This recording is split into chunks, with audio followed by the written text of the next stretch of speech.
Hey guys, Sean here. Welcome to the F1 Word and to today's roundup. I've got 4 stories for you today, starting with Christian Horner, who has suggested that Mercedes' practice start mistake at last weekend's Russian Grand Prix could be a sign of complacency creeping in. Now, in case you missed it, Lewis Hamilton was handed 2 5-second time penalties and 2 penalty points on his super licence for doing practice starts outside of the designated area. Those penalty points were later rescinded and replaced with a €25,000 fine for the team, and Horner believes that if Red Bull can provide Max Verstappen and Alex Albon with a car good enough, the team should be better placed to take advantage of what he described as complacency from Mercedes. That is why we would like to get a car to challenge them, because I think operationally, we have a very strong team. We demonstrated that again by having the fastest pit stop, and if we didn't break the record, we were certainly very close to it. They obviously have had some issues, and when you're constantly at the front, it is easier sometimes to be the challenger team. Sometimes complacency can slip in when you've had such a period of dominance. The Red Bull boss went on to add, though, that it will be tough to challenge Mercedes in 2021 as the DNA of the current cars is being carried over, but he sees 2022 as a big opportunity to move forward and take the fight to Mercedes. Sticking with Red Bull, and Christian Horner has also said that Alex Albon was left exposed by the Sochi layout last time out, which exaggerated the issues he has been having with his car. It was a difficult weekend in Russia for Albon, who qualified well off the pace of teammate Max Verstappen and only managed to pick up 1 point for 10th place. His race was compromised from the outset though, after having to take a gearbox penalty and therefore a grid drop, as well as a call by the team to gamble with an early pit stop behind the safety car. However, as well as all of that, Horner believes that Sochi was not a track that was ever going to suit Albon.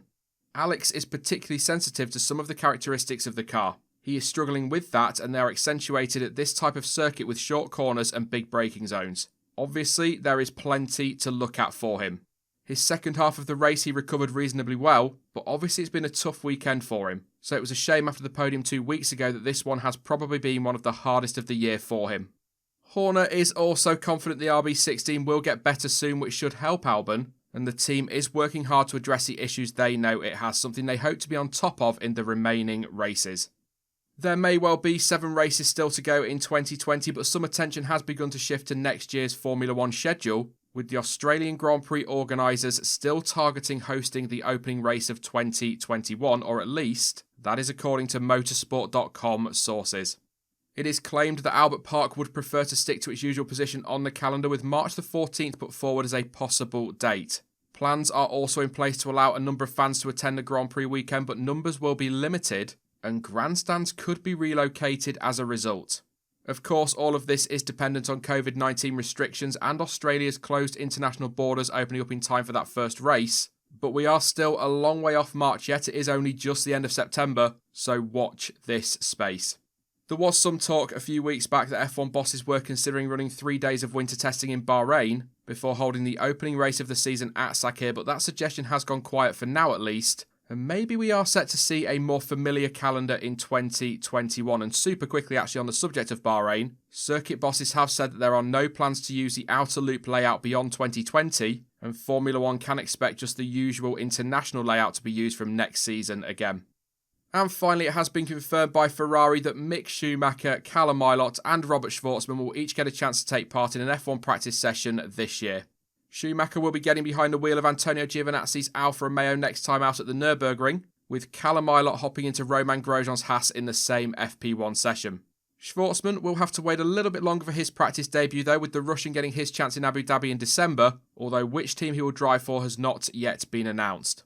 But following that announcement, Schumacher said, "I am overjoyed to get this chance in free practice. The fact that my first participation in a Formula 1 weekend will take place in front of my home audience at the Nürburgring makes this moment even more special. I would like to thank Alfa Romeo and the Ferrari Driver Academy for giving me the opportunity to get another taste of Formula 1. For the next 10 days, I'm going to prepare myself well so that I can do the best possible job for the team."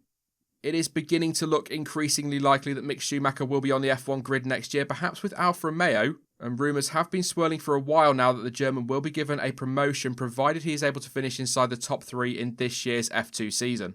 And as of right now, Schumacher sits at the top of the standings, 22 points clear of Callum Ilott in second, and a very solid 46 points clear of Christian Lundgaard in fourth.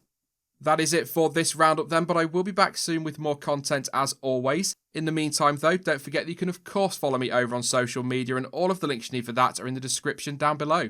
But as ever, thank you for watching. I've been Sean, this has been the F1 Word, and until next time, goodbye.